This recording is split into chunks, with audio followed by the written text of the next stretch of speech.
Has he told you his nickname Twinkle Toes?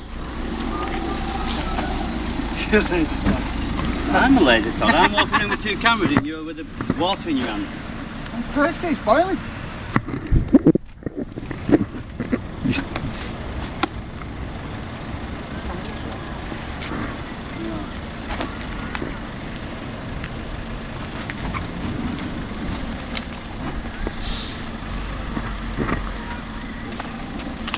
Am I going to have a new subscriber, Andy, soon? Eh? You get all your mates to troll my channel.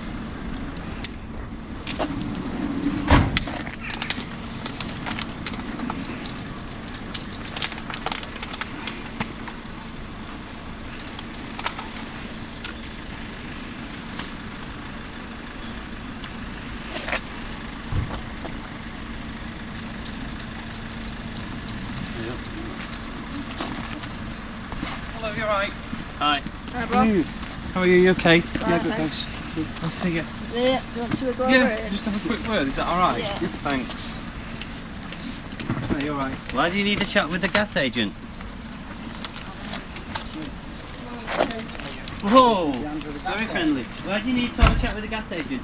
Well, if I could just have a chat with him, I'll tell you everything that's going on. Because I'm here to kind of inform everybody. I'll just stand peacefully here if that's okay. Of course it is, yeah. Lovely. Absolutely fine.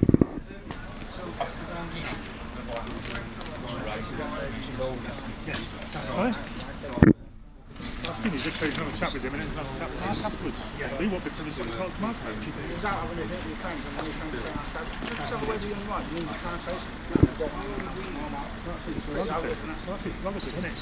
going to come and speak to Mark in a minute. We'll discuss whatever he's discussed with Alan. I think that's a big issue.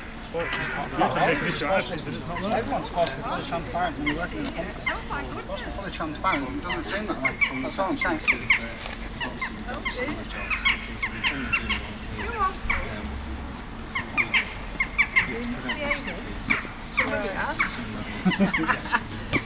Not my dogs. Come on. Yes, it's exciting. It's the only thing that's happened today. You never see anybody down here. What we need to do is we need to make sure it goes up properly and peacefully. Bearing in mind you're interested in speech how we shot a warrant from the court.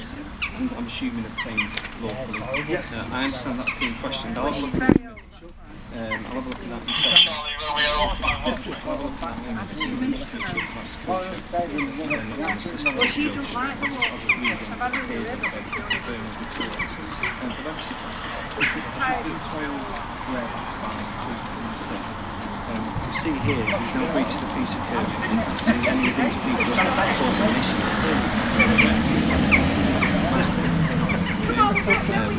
That may or may not be in contravention this morning. Let's assume it is on the premise that the warrant is lawful. Okay. Steve. If you want the support from the police, and you can have the support from the police, I just think perhaps we need to risk assess it properly as to the kind of what's going on. I've got a good editor at the end of all this, all these different cameras. Oh, yeah. We don't know the see, you've taken some action to mitigate it on the dog units and the dog units. At least you get to enjoy the just as much as well. I bet with all that on. Can't stay long. I'll tell you more about Three unknown people in the address, unknown commodities to yourselves and the police. So we need to risk assess that, the risk to officers who are here, risk assess the risk to yourselves, whether it needs to be the appropriate officers. how old's the electric? And I think it does need to be the appropriate officers. We're obviously frontline calls. If we're being met with a level of resistance in the address in consequence of the warrant, then we need to have a proper tactical assessment of how, when, and the best means to get in safely for everybody really, and that includes the people within the address who, I understand that Is there a route you should be and I've got to balance that with the ultimate objective, which is there's a non-payment of a gas issue. Allegedly. Okay, allegedly, yeah. That is disputed. Fine. Okay. I'm not here to dispute who's paid the gas and who hasn't. Clearly that is the overarching issue. We've got to look at that. Compare it with, we've got a threat to life and we need to enter, would be straight in. This is something that we can look at and that's proportionate. Now, if I was of the understanding, I know what things will happen to me if I get paid with gas. Is that an option in the interim? I would suggest, because if there isn't a payment of gas and you're not being allowed entry, we can't do it on the hoof like this.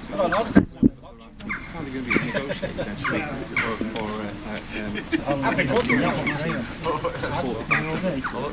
support units really, which is in full kit really. Now that's quite visually impacted. We've got to look at even if that's proportionate or not, because you've got full PSU in helmets and stuff like that, and there is a public perception that you have to bear in mind. Coupled with that, we have to balance it. Ultimately, there is a warrant at the end of the day, which again I'll have a look at in a minute, and assume is lawful, and you've got to go about your daily business. But if we go in now, which I'll tell you now we're not going to, because I'm making that decision, because it's going to be too much of a risk to everybody involved. People in the address, police officers and yourself, it might be an idea to go back and regroup. How long is the warrant valid for without looking at it? 28 days. Okay, when was it granted? On the 6th of July. 6th of July.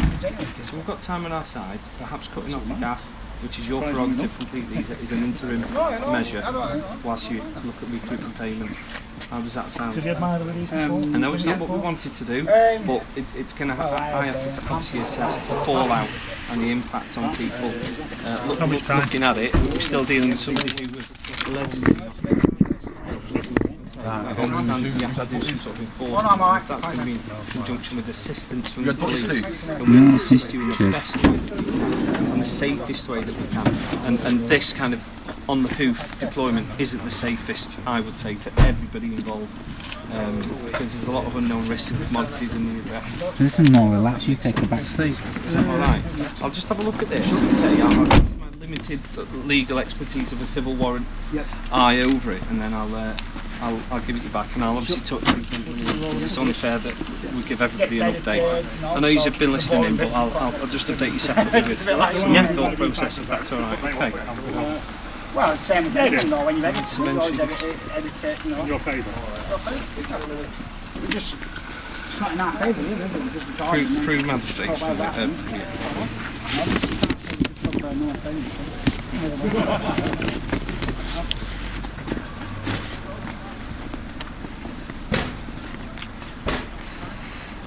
Who's Alan Connolly? Okay, right.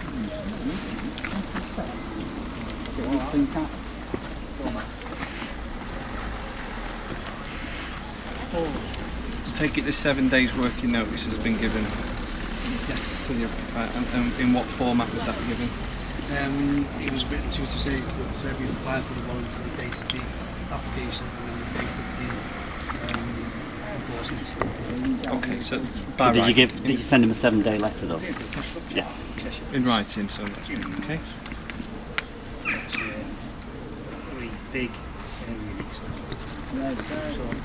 Okay, the Gas Act, I can't say I'm familiar with it, but if it's here, it's been stamped by the courts. Well, if it says it's been stamped by the court, that's how everything's fine, isn't it? Yeah, I've never heard of it, not to say it doesn't exist, it's obviously doing our job, not something we come across. The thing is that the warrant they've applied for is under the 1954 Gas Act, which is for health and safety reasons only. The 1986 Gas Act and the 1989 Electricity Act covers the, which is a statutory instrument which doesn't require forced entry. It's just a warrant of execution which requires consent of the occupier. I'm going to take your word on everything that you've just said there, really. You've got a lot of legal knowledge in relation to this particular act and statute, which I'm not in a position to say you're right or wrong at the minute, so I'm not going to comment. I'm just going to quickly review the warrant. I'll give you an update. Before you hand that back, officer, sorry to interrupt you, I've got third parties to deal with this and I just need to read that warrant to see whether it's under the 54, the 86 or the 89 Act. If I'll run that by Alan, because I've asked permission to have a look at that warrant, he's granted it me. If he gives you the same permission, then I'm not going to interfere with that, okay? He's seen the third party authority. I just need to determine whether it's a 54, an 86 or an 89, or whether it's what we call a Heinz variety where they mix it all up into one. That's fine. And what? And again, I'm just kind of asking the question. You're clearly an interested party, but okay, it's a lot of kind of acts and statutes and schedules. I'm happy if it's been stamped by the courts that it's all kosher. Do you want to just have a quick chat first, and I'll go and chat with me? Is it Mr. Ahmed at the address? Yes. Right. Okay. Do you want an update then? Did you hear most heard of what what you our said then. proposition is going to be? I just want to just come back on something that you said, that, you know, because of the situation here today, that it might be best that British Gas step down and re-evaluate the situation.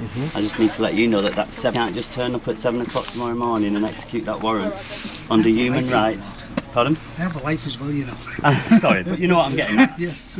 You know, under human rights, and the Human Rights for the Gas Act states that you must let this guy know 7 days notice.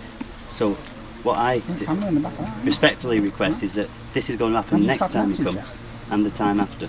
So I request that you take this back to British Gas and then it's dealt with, not on the doorstep. One isn't occurring. We are going to be going shortly, and it's as simple as that, because I'm mindful of how it may come across to everybody involved. Absolutely. Really, all right. As you know, we are impartial, whether or not previously you've had good or bad experience. Well, unfortunately, this officer, you know, on arrival today, she when I asked what she was doing, she did state to me quite clearly that she was here to assist British Gas with what the warrant today. We've got it all on camera. That concerns us. That you know, that the police have openly admitted that she's happy to assist a private corporation in the execution of a warrant. I think from that perspective, not being here and not wanting to kind of speak for other people. Well, I can pop the footage onto a CD for you if you want. Again, I'm not here to argue with what was said or what was meant and in what context.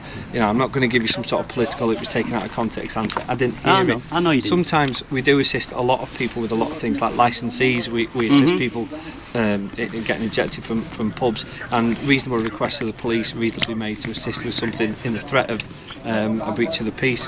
One isn't happening, so like I said, we're going to go very shortly. I wasn't aware of what was said. No, again, I'm not going to cast right and wrong. And if you've got I the don't wrong need to impression, take it any further. I just answered that point that you made. That's all. Okay, So that's understood. Like we said, we've got to look at the bigger picture here, and that's you don't want us here, you don't want the gas here. I've advised that we go away and regroup and reassess the best means to kind of, you know, settle this matter. Absolutely, debt, whatever. But I mean, in an official capacity, really. I'm just here to kind of inform the British Gas what the policing decision is, inform you of what the policing decision is, let Mr. Ahmed know, and call back patrols from the address, and hopefully British Gas and the police will leave together, and you're free to stay as long as you wish. Hopefully, fantastic. I think British Gas is abusing the process. Like, if they say they're owed money, they should go to the civil courts, get a CCJ, and do it like every other company out there does it. Right? And by all means, it's British Gas hierarchy. You need to make that complaint too. Yes. I would suggest in the appropriate means. Clearly, you're well versed in it, so that's the best way to do it, isn't it? Yeah. All right. Agreed. Who's down at the address? And cops wise. I don't think anybody's. There's nobody there now. No cops. Oh. Yeah. It's all right. I'll tell you what. Yeah. You come with me.